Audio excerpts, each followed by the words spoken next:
21 வகை வெட்டை வெள்ளைப்படுதல், நரம்பு தளர்ச்சி, உச்சந்தலைச்சூடு, பாத எரிச்சல், உடல் பலவீனம், மேலும் ஆண் மற்றும் பெண்களுக்கு பிறப்புறுப்புகளில் வரக்கூடிய கொப்பளங்கள், கட்டிகள் இவை அனைத்திற்கும் சரியான தீர்வாக இருக்கும் இந்த அதிமதுர லேகியம்.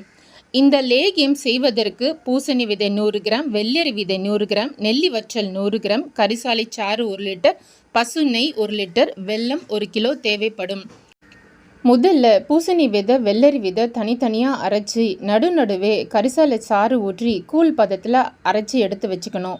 அதன் பிறகு ஒரு கடாயில் வெல்லத்தை பாகு பதத்தில் காய்ச்சி அதனோட நாம் ஏற்கனவே கூழ் பதத்தில் அரைச்சி வச்சிருக்கிற வெள்ளரி மற்றும் பூசணி விதையும் கலந்துடணும். இந்த மாதிரி ரெண்டும் நல்லா கலந்த பிறகு நாம் அரைச்சி பொடியாக எடுத்து வச்சிருக்கிற நெல்லி வற்றல் 100 கிராமையும் கலக்கணும்.